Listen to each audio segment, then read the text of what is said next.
Hey everyone, and so in today's video, I wanted to talk about the topic of which religion is the right religion. And I'm sure it'll be quite controversial and stir a lot of things up for a lot of people. But I kind of want to talk about it a little bit because a lot of people talk about these things. And again, I'm just sharing this kind of from my own personal journey and from things I've learned and everything. But a lot of people say like their religion is the only religion, especially like Christianity. They're big on that whole thing. The reality, like in ultimate truth, like it's not true.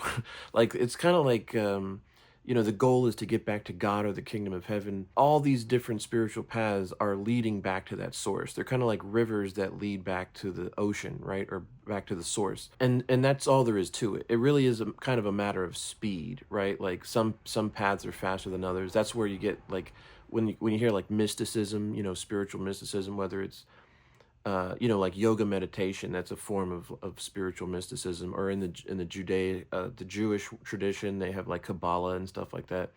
Those are paths of mysticism that are designed to kind of speed up the process of going back to God. Ultimately, God is like consciousness, like ultimate consciousness, and we all kind of come from that, right? So we're all part of that. So that's why they call us children of God. This devil's like the mind, right? The ego mind, the mind that thinks it's separate from everything else and has its own personal identity separate from everything else. That's kind of what the devil is all about. So spirituality, any real true spiritual path, it's always about like conquering the devil or conquering Satan. And really that's about conquering the mind, right? And there's different ways to go about doing that. In the East they say there's like bhakti yoga, karma yoga, and jnana yoga. Bhakti yoga is the yoga of devotion or love. Karma yoga is the devotion of action or like service. And jnana yoga is the yoga of knowledge, right? And so as you can see, so like for example, bhakti yoga would be like loving God through singing or prayer, or devotion or whatever.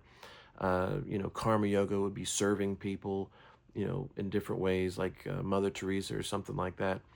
And then jnana yoga would be, thinking about God and sort of reading the scriptures and trying to apply them in your daily life.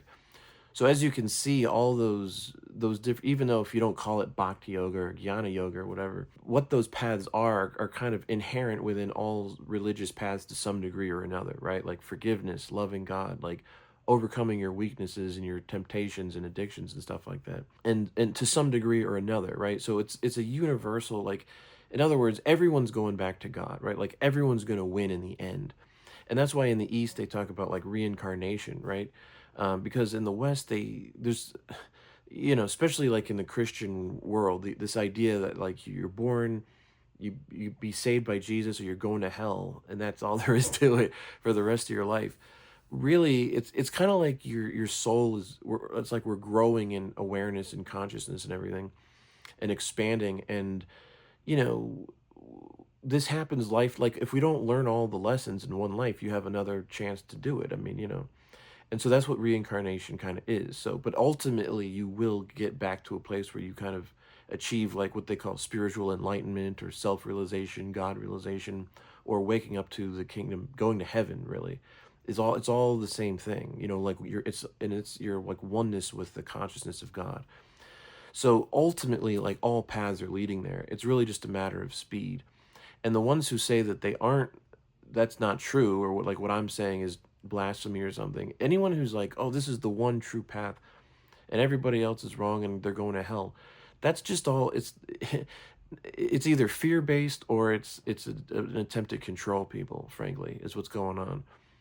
And that's where you start getting into cults and brainwashing and stuff like that. And real spirituality is not about cults and brainwashing and controlling people. It's about love and liberation and everything. So you can be a Christian and get there. You can be a Buddhist and get there, a Hindu, Muslim. Even if you're not actually a part of a religion, like it's really about what's within you. Jesus wasn't actually like a religious person, really. Like even in the Bible, it said they say like he would skip temple. Like they're like, Jesus, why weren't you at the synagogue today? And he's like, you know because I'll tell you, the Sabbath was made for man and not man for the Sabbath. And they were like, oh. But he was like a spiritual rebel, but like the kingdom is within you, right? Like it's not like it's about your heart and where you are with God or the source of life or whatever. So all religions are right. It's just a matter of your own devotion and how serious you are of practicing it. And if you don't believe that, it's okay. It's just like, again, just think of it like different paths back to the source, right? Like different rivers leading to the ocean, different roads going back to the source. Eventually, we're all going to make it. Don't worry. Hell, there is a certain truth to hell, like suffering and spiritual suffering. I think that's what reincarnation kind of is. Being born in like this a world that's not very a nice world, or like there's a lot of suffering and you're sort of separated from God. So, we can get out of it. We won't be there forever. Okay. So that's kind of what I wanted to say about that. I guess that's about all I have on that particular topic for you. I hope you guys are doing well, and I'll see you in the next one. Take care.